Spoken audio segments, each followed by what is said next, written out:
Hello, Honeydew me listeners. Hello, I'm Emma. And I'm Cass, and this is our podcast about sex and relationships and communication. And really, it's just to help you have the best damn sex you ever did have. You ever did have. That's true. That's why we're here. We're here to be your friends. We're here to introduce you to amazing experts that, like Cass said, help us have the best sex of our lives and be better people. Yeah. And this month, what are we focusing on? my dear friend? Let us toot our own horn for a second because I love Toot, how toot. creative we are. I know. I feel like one thing that I hope we're known for is getting the specifics. You know what I mean? Like we are going to ask the down and dirty questions. So if you haven't been here before, welcome. You're going to learn about the logistics of sex. And so we've done a lot of fun episodes about like doggy style and cowgirl and scissoring where we've gotten to ask like so many very, very specific questions on like how to get into those positions. And those are some of our favorite episodes. And so we wanted to revisit positions as a theme, but we were like, how can we change it up a little, shake it up? Right. And so this month we're focusing on meeting you where you're at and finding positions based on how you feel, bitch. Because first and foremost, we are feelers here. Our little feelers are out, my man. My man, we're just here feeling. Beautifully said. And a feeling that comes up for us a lot is no. Yes. And which transfers into I want to be fucking lazy, but also I am a horny individual. Yes. How can I get off whilst on the couch, on my phone, looking at the TV, doing minimal effort here? Minimal effort, maximum pleasure. That's what we're here for. And I would also love to toot our own horns by saying that most people start out the year with, how am I going to be better? How am I going to, you know what I mean, do this, that, or the other, get stronger, be more on top of things, be more put together. We're insecure and we're lazy. And we need sex to meet us right there. So that's what we've been doing these last 2 weeks. At least we're honest. I feel so proud to be at that point because we have had years where we're like, okay, new year, new us. But it's like, you know what? No, I'm lazy. I'm insecure. And I want to bang. And I want to bang. And I'm a little clumsy, as we can see that I almost punched my drink off the table. Yeah, absolutely. We're honest and we're meeting this year exactly where we're at, and we're meeting ourselves in an honest, I'm just, like you said, I am proud of ourselves, tooting our own horn. And this is the place for you, dear listener, to feel welcome. And if you're doing better than us, I'm so happy for you. And this episode will definitely help you feel great. Yeah, then you're going to feel really good about yourself after this episode if you're better than us. Yeah. We're talking about how to have lazy sex, how to be lazy, maximum pleasure, minimum effort, all of that. I cut you off though, so please. Well, I just wanted to implore the ways in which you've had lazy sex with someone, perhaps. Like, this isn't new. I'm always lazy and I'm always tired. So how have we been lazy before? Yeah, I don't think it's a new concept. I think what feels new is the permission to be lazy, because I feel like we have brought this idea into sex that it has to be high energy, that you need to put all of yourself into it, that every time you have sex could be the best time you've ever had sex. And so it's true. Like, sometimes mediocre is what I want. Sometimes I'm mediocre and that's all I'm going to be able to give you. And I need that to be okay. And so that's why I'm so excited to talk about lazy sex, because I've been mediocre and I just want the permission to continue being so.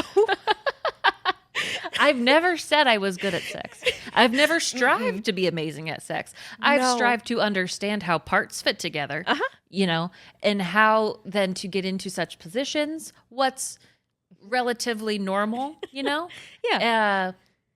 But that's all. That's it. I don't claim to be more than that. And yes, exactly. We just want the permission to be mediocre. Mama didn't set out to be a star.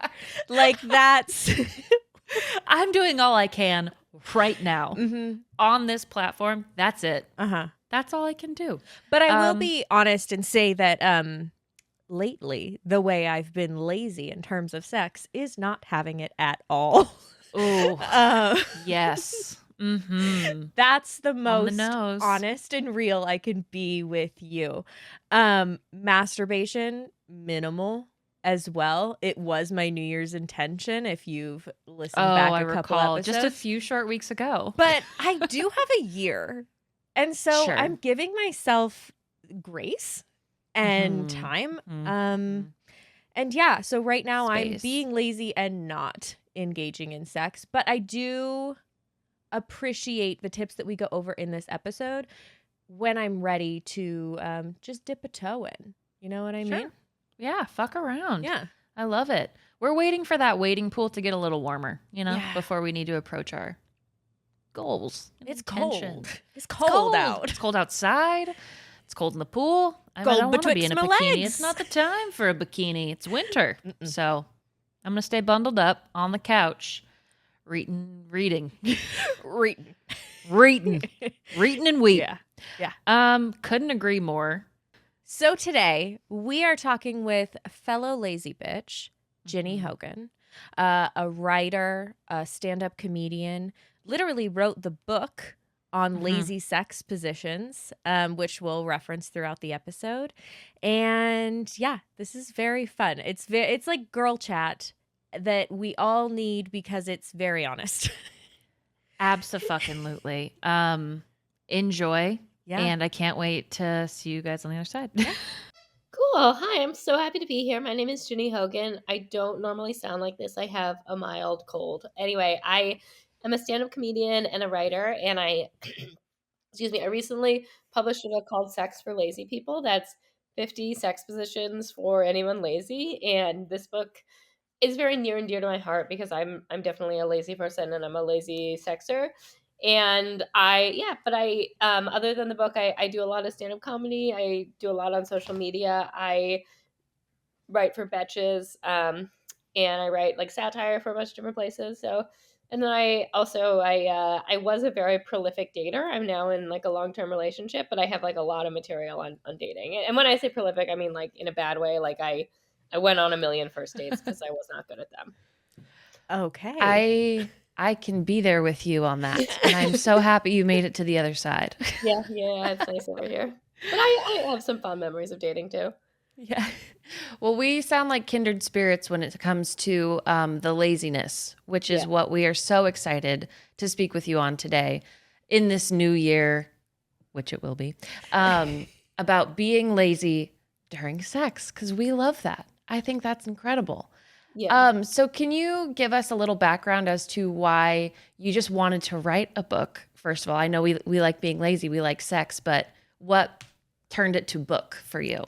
Yeah, because like a book is not really that lazy, although this book is short, so it has that going for it. So actually, Chronicle Books, my editor from my second book, came to me with this idea, which it's the first time that that's happened to me with a book, that it's like someone kind of wanted a comedy writer attached to their book idea, which I think I was like skeptical at first just because I'd never done it, but it is so the kind of thing that I would write that it like made sense to me because it was just coming up with 50 sex positions. Some of them are sort of existing sex positions, some of them I made up, but I spent a huge amount of time like Googling sex positions to see what was out there, which is definitely like the most work I've ever put into trying to like learn about sex. I think it's like I do like 3 sex positions ever. Like so it's interesting that like this book about being lazy during sex actually compelled me to like research sex like much more deeply and potentially learn about how to be more active.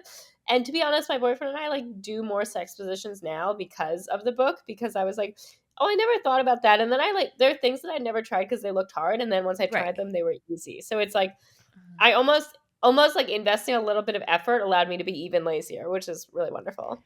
Which is really wonderful. I love that. I feel like coming into this interview, Emma and I are both so excited because I think we've thought about sex as just like this super active, like overexertion of energy, and being the people that we are, we just don't always have that to offer, but that doesn't mean that we don't want the pleasure or the orgasm or the connection. And so I love the idea of like making it accessible for the lazy people, and that putting in a little bit of effort to learn these things, or if you're the reader of the book, to actually buy and read this book will actually let you be lazier in the long run. I love when investments let me be lazier. That's my favorite type of investment to make. Definitely. And like, I think that there are probably women out there, heterosexual women, who think that during heterosexual sex, the laziest thing they can do is missionary. And that's not true. Because I'll tell you, for me personally, I have like a pinched nerve in my lower back. So when I'm lying completely on my back, I have to like arch it a little bit. And I think this is true of anyone with like lower back pain. So actually, like doing something like scissors from behind is like much more comfortable, and I can like really get into just lying there. Like, so that's been like pretty cool for me to learn. Absolutely. Yeah. Can we paint a little picture of scissors from behind really quick? What that is? So it's like I'm lying on my side, and then basically like my boyfriend is just I mean, it's really up to him how he gets into it. Like, I'm gonna lie there, and he can. I think it's like he has my leg is the most bottommost leg, and then it's like his leg, and then my leg again. No, maybe Got it's it. my leg, his two legs, my leg again. He's doing some work though, because he has to kind. It's like a less comfortable position for him to thrust from. Although he really likes it, or at least says he does, and. Yeah, so I would say like it's just like imagine two people spooning and then turning that into sex. Yeah. Okay. I love that. And I love that you said I lay there and he has to figure it out. Yeah, that's how it. And like I will say, like is. there's so many things I like about being in a relationship, but one of them is that like I can be honest about when I want to be lazy. So like sometimes I'm horny and I'm tired, and I can just be like, I want you to. Like, I don't think that, obviously, like, I think that women should play as active of a role as they want, but I also don't hate, like, the times when I'm like, I just want to lie there and I want you to do Totally. it, and like, yeah, so I'm into that 100%. as an option. I really liked in your intro to the book, which I have right here because it's so cute and fun and like small. I love this. I love how you describe who the lazy person is and how either it's like the person with kids and a job and they have a ton of shit to do, or it's the person that has nothing to do and orders Postmates but is still so exhausted.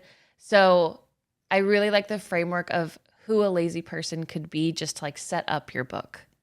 I think that's important to like hit on. Yeah, and I think that like laziness, like you can be lazy in certain areas and not in others, and sometimes the reason you're lazy in one area is because you like way overexert yourself in another. Yeah. Yeah. Yeah. And it can just be people who like wake up tired and have zero energy throughout the day or the week. And it's just like mentally overloaded. Like, no, if you write out your schedule, do I have a ton on my plate? No. But mentally, I'm exhausted and I still want a bone. So I would love to get all of this done. Yeah. Yeah. And you could be physically tired, but not mentally tired, or mentally tired, but not physically tired. Like it can just be like, tired is not all one thing. Exactly. Let's get into some of the logistics of lazy sex. Are there any things that you recommend, like we have pre-set up in the bedroom, or any props or anything like that make sex easier for lazy people? I like to put a pillow under my knees, or like if that's an option. So like having pillows kind of down by the foot of your bed, I think can really help. I like to maybe like sometimes if I'm cold and we're like doing missionary or doing it like from the like a lazy scissors, have blankets that are available to like pull over us. But I don't think it like I think that I mean part of what's like so nice about lazy sex is you can just kind of do it wherever, and like you don't need to get any setup. Like another really lazy thing that my boyfriend and I do is like leave most of our clothes on. Like I don't know. It like actually I will say like in the time, so I wrote this book before I was dating him, and like I think I've gotten potentially lazier. Here's a really lazy thing I do. I have pants that have like those jeans with like 7 buttons at the top. Like I don't know why I bought them, but it's like if we are gonna have sex, it has to overlap with me also wanting to pee, because I'm not gonna unbutton and rebutton those pants like an extra time to have sex. It's gonna have to fit into one of the times when I'm taking them off anyway. So I would definitely like recommend that you can kind of try to like stack things up like that. I'm obsessed with that advice. That is perfect. Oh my God. to overlap. Yeah. And it kind of helps because you're supposed to pee after sex anyway, but like, yeah, just that. Mhm. I don't know. Yeah. Totally. I also Also, notice. Oh, go ahead, Em. no, you go ahead, Cass. I also notice that if I have to pee, like if I kind of have to pee before sex, it usually feels a little bit better and more intense too, Oh, especially if there's any penetration involved. It just like yeah. adds to the sensitivity. So, in so many ways, lining it up with when you have to pee is like so beneficial for the pleasure, the laziness, and the health of it all. Yeah. I also am I get horny when I have to pee. Yeah. Yeah. Yeah. Everything's more sensitive. It's engorged. Yeah, exactly. Yeah. It's really nice. What are some like if people use condoms or lubes tips? Like the laziest tips we could use for those accessories. I mean, I guess just like leave your condom on all day and then like you don't have to worry about I don't think that would Just actually work, but constantly be ready. I feel like people probably dismiss that would work before they even try it. So maybe try. I'm not a big, well, my partner and I don't use condoms because we're monogamous, but also like no shade to people who don't use condoms for other reasons. But when I did use them, I guess like kind of trying to multitask, like the man putting on his condom and the woman or the other person like getting her themselves off a little bit. So like if I would use that time that he's putting on the condom to like touch myself, and then lube like just having it like easily accessible, I think, because lube can really make it like a lot lazier. Mm-hmm. Yeah, Because you're sliding. And it's yeah, not necessarily due to your own actions. I also really like a point you bring up in the book, like facing away from each other because facial expressions also feel laborious. If you could touch on that. yeah. Facial expressions, like sometimes I like randomly smile to myself or like laugh at something. Like it's just like sometimes my brain drifts and like it's not because I'm not enjoying the sex, but I don't want to like. I feel like with sex, there's this pressure to like be extremely focused on the sex and super mindful, and it's like not. I get why that's like a overall good thing, but I don't feel like every instance of intercourse has to be like this super mindful experience. So like if it feels good and I'm just like letting my mind wander and I'm like thinking of a joke, so I'm kind of laughing to myself, like there's no like my partner doesn't need to see that and I should still be able to do it. So like I don't know. I also like I feel the same way around like dirty talk where it's just like sometimes I want to do it and sometimes it's just like I've been talking all day and I just want to be quiet. Yeah. Just want to be quiet. Valid. Valid. I love that you tell yourself jokes in the middle of sex.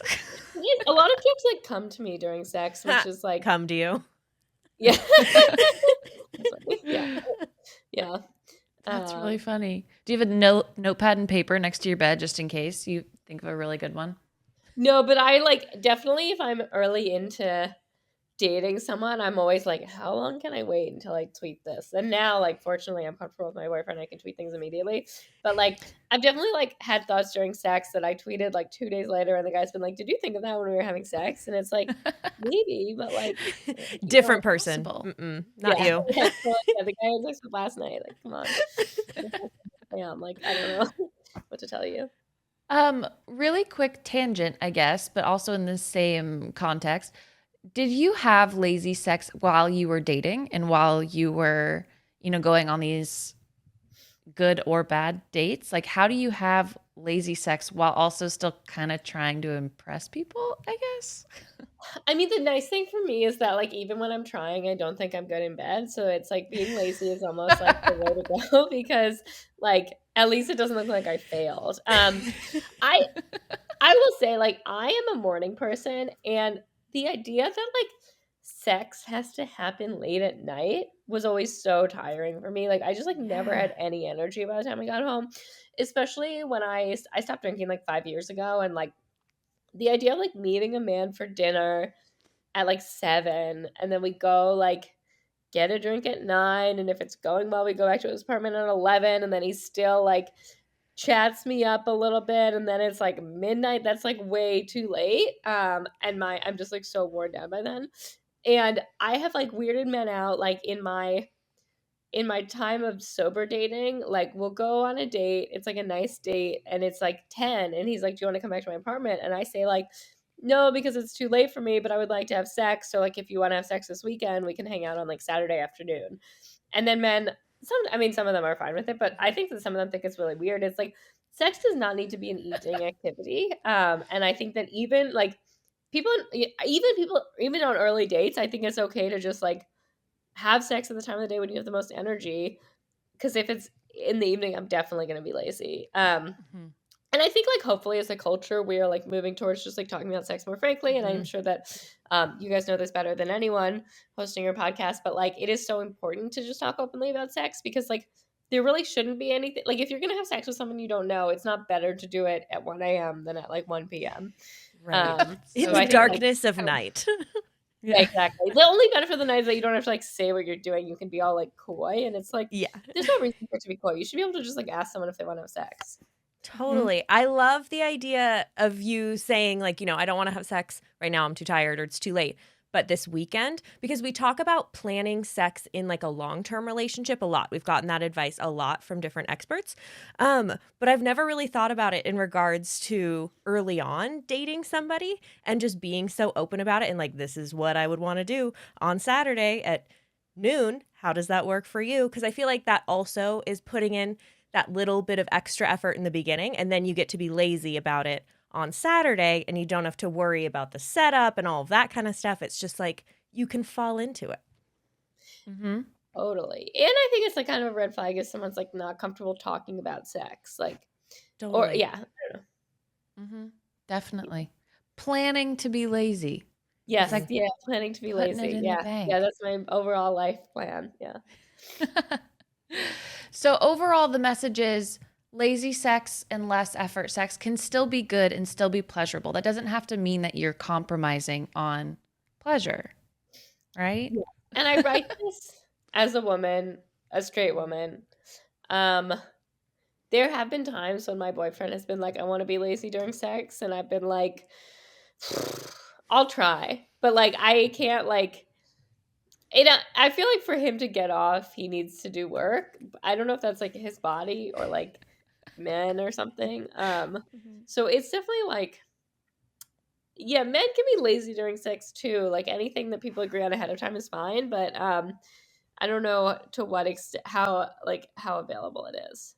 Do we want to dive into some of the fun positions from the book just to give people a taste of what a lazy sex position could look like? Totally. I also like full disclosure, I haven't reread. So this book I finished writing this like a year and a half ago, and I have not reread it recently. So some of these are going to potentially surprise me. I'm going to be also maybe like impressed with how lazy I was at the time, or maybe I've gotten lazier. I kind of think I've gotten lazier, but lazier. I'm excited to hear them again. Okay, no worries, because I tagged some of my favorites. So, the reverse turtle girl, if you recall that one, or I can read the expo thing. Please read the description because I'm picturing something and I want to make sure it matches up. Okay. This one is low energy substitute for the reverse cowgirl because even a cow is way too active. One person lies on their back and the other is on top facing away. This way, both people are in a resting position and there is no eye contact. Hence, no pressure to do something sexy with your face. Move slowly. Slowly and steady wins the race after all. Yeah.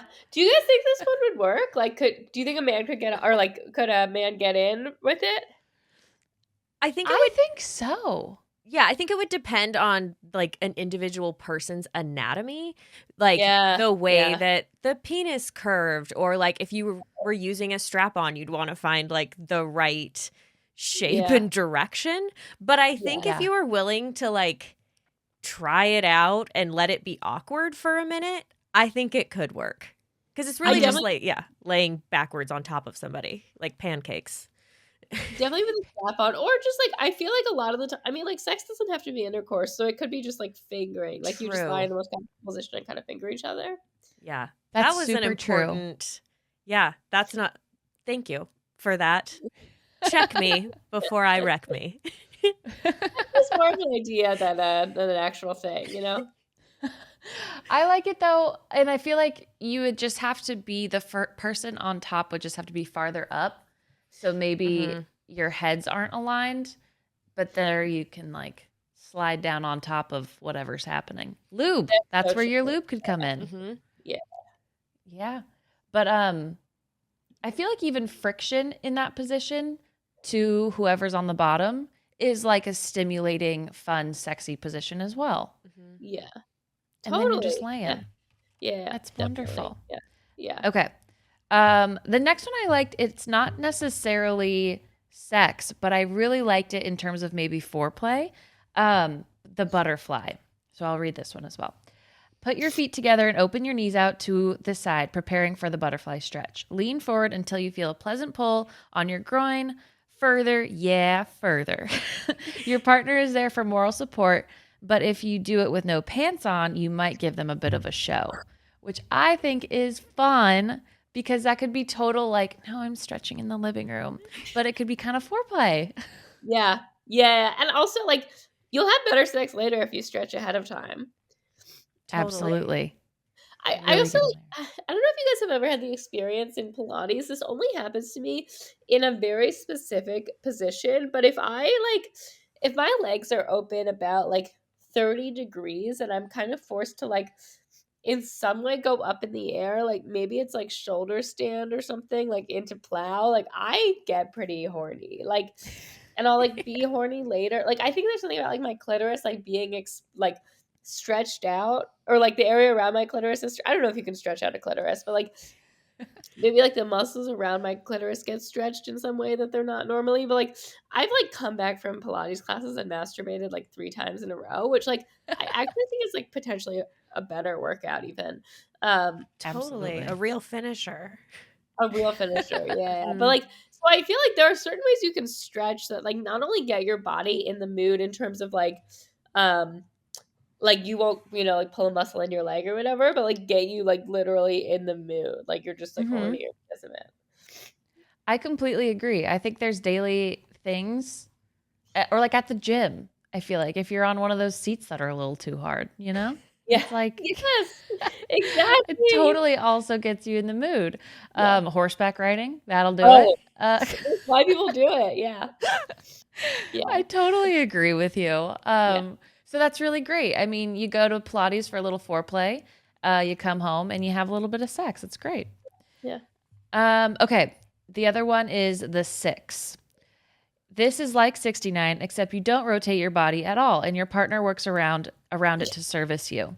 I think that's really nice because we've talked about this before with this position, 69, is that we don't want to be doing stuff while I'm getting pleasured necessarily. Yeah.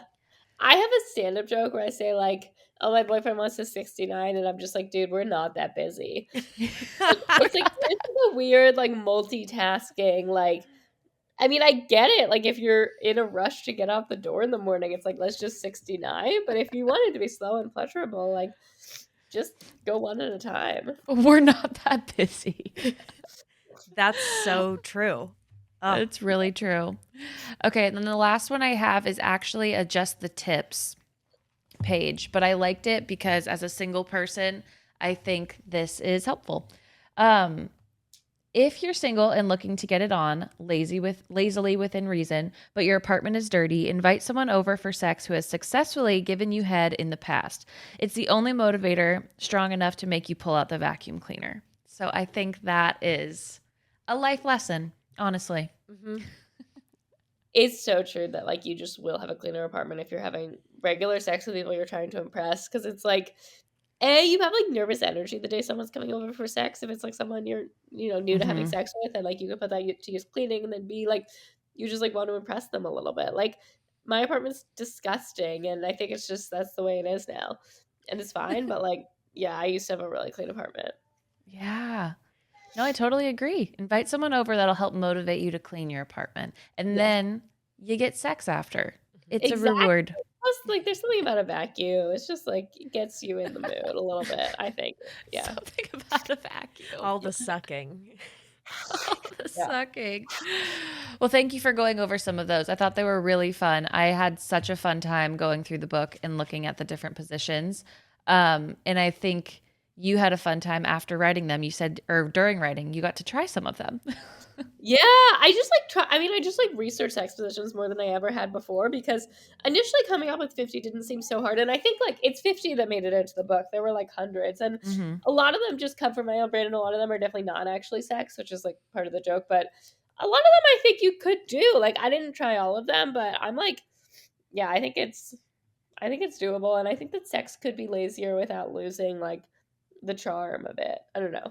It's just like I mean, like there's something about like the way that the cultural conversation has changed around sex and everything related to sex, that it's like it should literally be exactly what you want. Like it should be under like every circumstance that you want it to be under, with like exactly who you want it to be with. And I think that like what that means, like you can do it however you want. Like there are really like, other than like consent, there are no rules. Mm-hmm. Totally. Absolutely. I definitely think we've gotten to a point where, obviously we're not talking about sex enough, and we're not open enough. There's still a ton of sex shame, societally, culturally, all of that. And like, even as we get more open and talk about it, it still feels like it has to be this whole big production. Like that part hasn't really gone away. And it's like, sometimes I do want a big production, and sometimes I want the effort. Sometimes I have the effort to give, but a lot of times, most times, I do not have that kind of effort on a daily basis. So I just love the idea of making it whatever you want, even if it doesn't fit the narrative of like this spiritual, connected, like lovey-dovey sex session. Mm-hmm. Totally. Do you feel like it's becoming a thing that people are more comfortable being lazy about over time? Or is that something you've experienced in your own lives?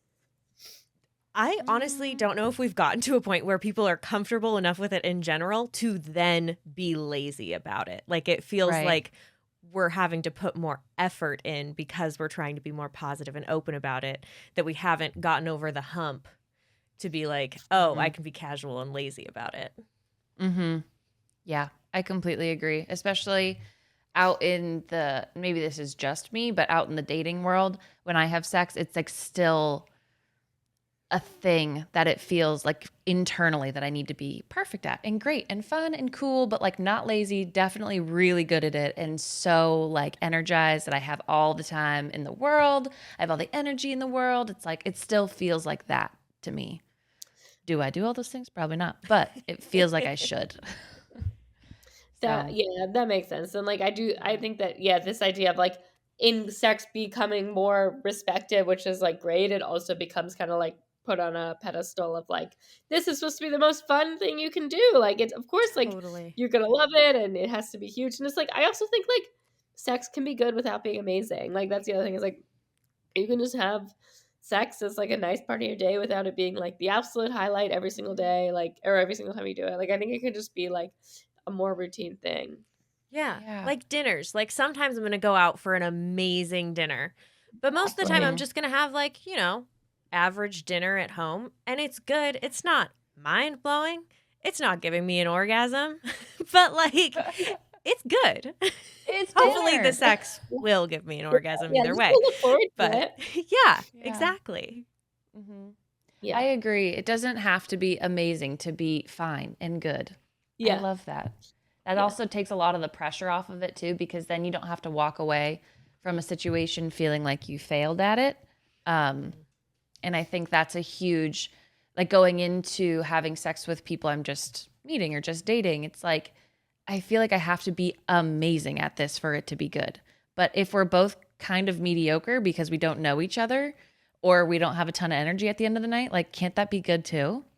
Totally. Yeah. And it's like gives you something to build to. And like, I feel like, like, I don't know. I don't think I've ever like been assertive enough to like do something weird during sex. Like maybe some man will beg to differ, but like I I like don't have any like freak moves. Like I don't know what that even would be. Like, and I would love to. Like I think it's like really cool to like, if I hear a man be like, "Oh man, she did something like wild and bad." I'm like, "What? Like what'd she do?" Like Tell me. Try it.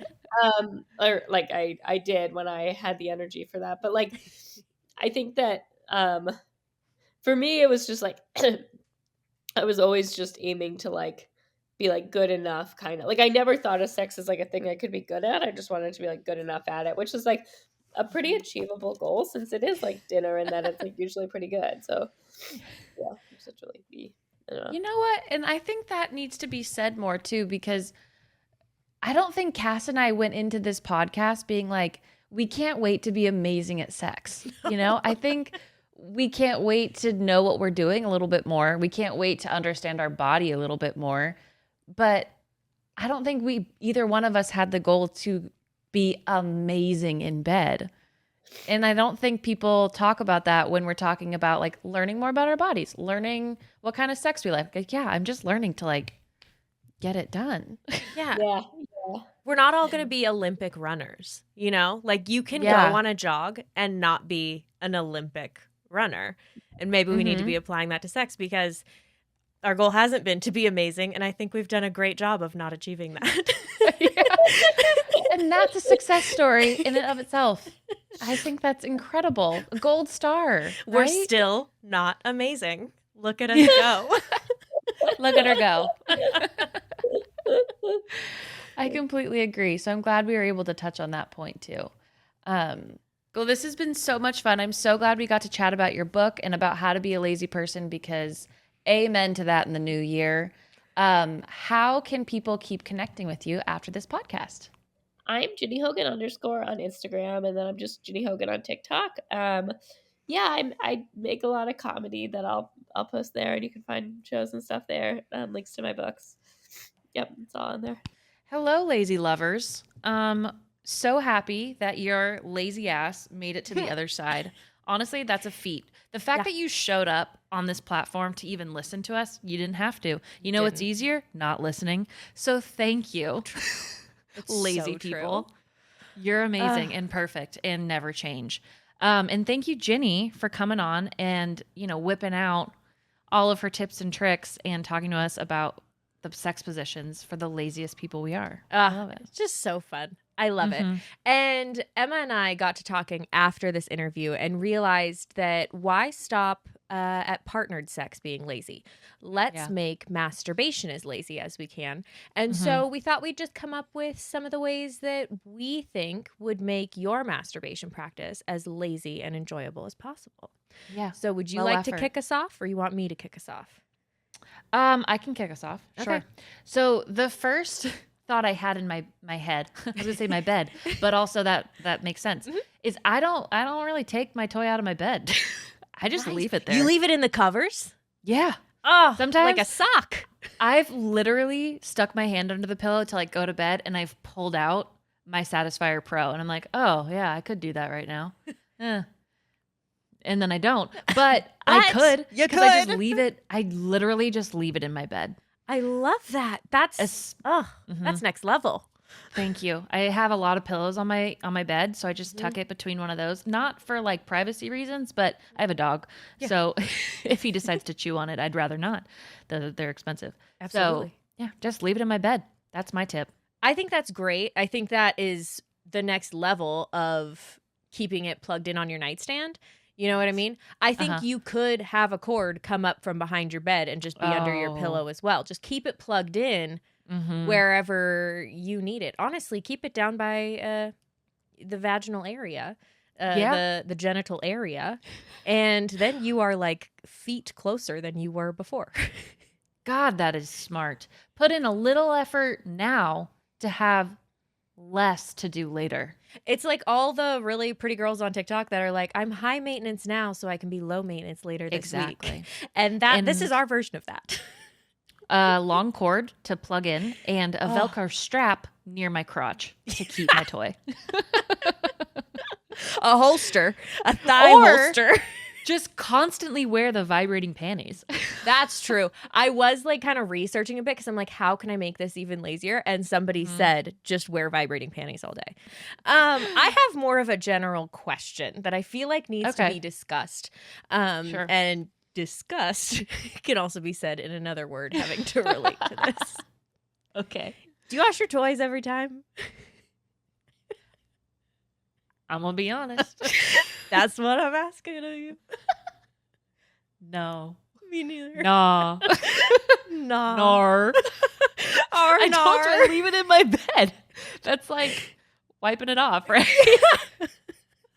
Ew. Ew. Ew. I don't though, dude. I really don't.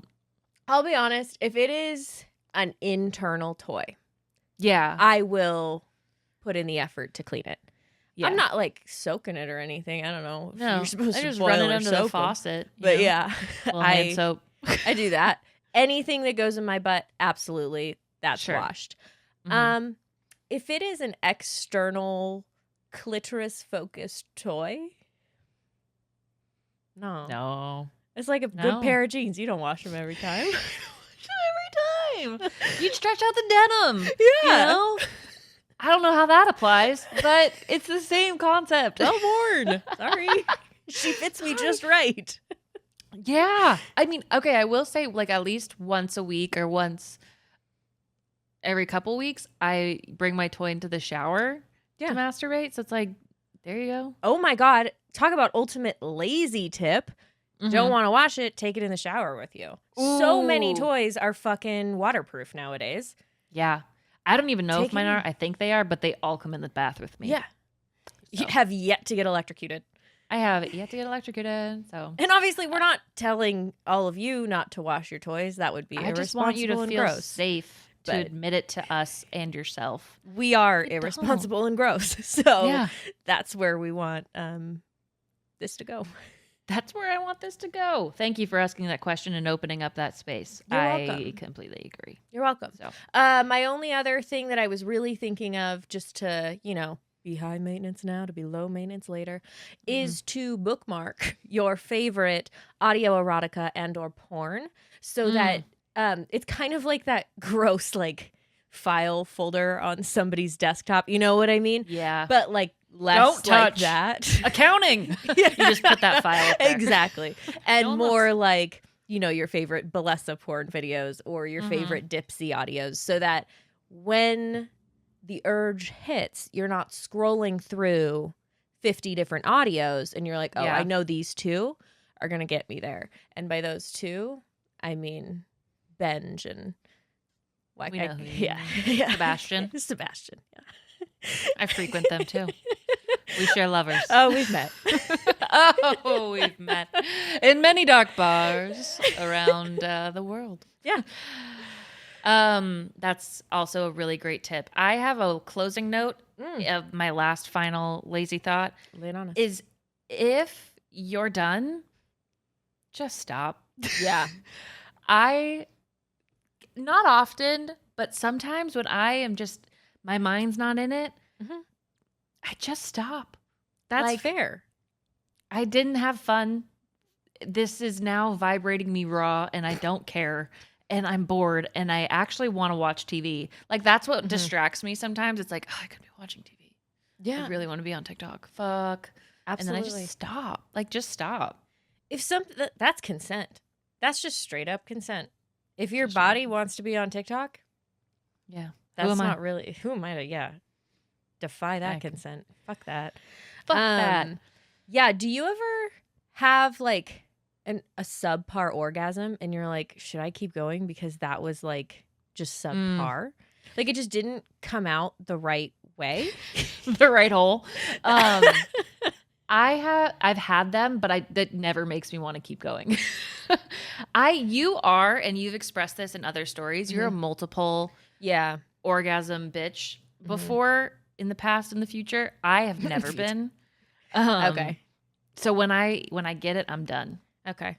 That's fair. I will say though that as of recently, and God, I'm so fucking annoying. And believe me, I hear myself, okay? Because of the books I've been reading, the way they describe orgasms, I am having more fun trying to like emulate the descriptor words that they say in these fantasy novels. Like how they talk about like starting in your belly, like in the tight coiling of like how it feels and like how it goes through your whole body, like a shock.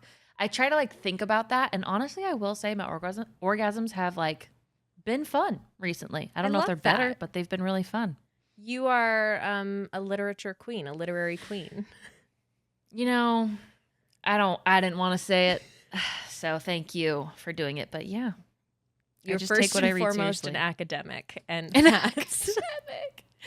Yeah. I mean, do your subpar ones really throw you into a desire to keep going? It's just a lot of more out work. of frustration because it's like I'm really looking forward to it. Sometimes it's almost like I lose it. You know what I mean? Like Yeah, I'm like trying totally. to like edge too much or something like that, and then it's like I lost it on the wind. And I can like kind of feel it, but I'm like, wow, that was so disappointing that it's like, do I got another one in me? No. Never have I had a subpar orgasm and then had a great orgasm after. Yeah.